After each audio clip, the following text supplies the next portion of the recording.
Hi there, Taurus. Thank you for joining me for your May monthly forecast. This is an action-packed month and I'll try my best to pick my way through the key issues. The month begins with a big clustering of energy in your own sign, giving you a sense of you wanting to get a firmer grip on your life direction, and you may put some new plans or projects in motion or add extra energy to existing ones. With Mercury turning up in your sign on the 2nd, this is great news because something that's been on the back burner or going around in the back of your mind can suddenly seem much more achievable. Yet by the end of the week you could be absolutely totally frustrated because Saturn lays in wait and it goes opposite both Mars, this is very frustrating territory, and also Mercury can kind of limit your sense of self-esteem. You could easily get a little bit down and disheartened if things don't go exactly as you want. But I want to reassure you that there's a wonderful event on the 10th that can carry you forwards, and that is a solar eclipse in your sign. But this solar eclipse is particularly unique because it also sees a conjunction with Mercury. So your ability to think on your feet, to be original, imaginative, to start things from scratch is going to be enhanced for the next 6 months. So you do have an opportunity to go forwards after all, and those early frustrations in the month will start to fade away once you can start building up momentum once more. There's also another wonderful thing that happens on the 10th. Venus, your ruler, moves into your sector of everyday finances. And almost without fail, when this happens, it does trigger an improvement in finances. But there's more than this, because by the end of this month, Venus is going to be combining with Jupiter, the planet of plenty, in this area. Now, I'm not an astrologer who talks about money and good fortune very lightly, not least because it can sound a bit trivial, but most of all because it's not always the way that Jupiter works. People do see it as the planet of luck, but it's also to do with opportunity. So it's how we seize the opportunity that's really important. And when Venus and Jupiter get together, we can actually get a bit lazy.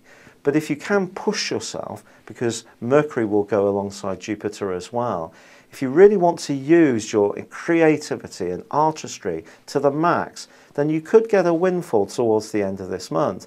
You may also find yourself very attracted to someone who's quite amorous or anything which is very rich and calorific. So if you do love your food, the chances are a great meal is beckoning before the end of the month. But on the 16th and also the 21st of this month, both Mercury and the Sun move into the 2nd house area too. This is asking you to think about your values. It's not just about money in the prosaic sense. It's the things that you hold dear. But all three planets, Venus, Mercury and the Sun, are going to forge at times this month brilliant angle with Uranus, the planet of the unexpected. And I want you to think back. Do you have a past skill or experience that's been laying dormant that you can bring out into the open and reapply in a new setting or environment? Because if you can, this could be the clue of how you can improve your lot. You may also find that just by decluttering that you find an item that's much more valuable than you thought, and having a garage sale can bring some extra and well-needed finance to you. However, there is a lunar eclipse which occurs on the 25th in Sagittarius. And this one is complex because it clashes with Neptune. Neptune's in a very super idealistic part of your horoscope.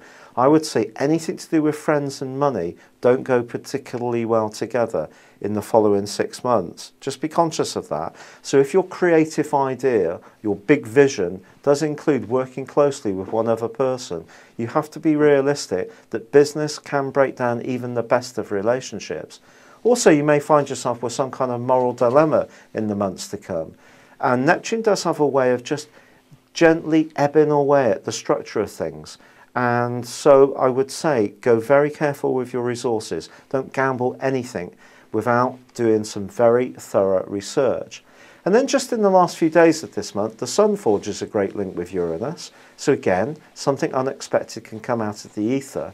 But also Mars moves on the 31st from your sign into your 2nd solar house.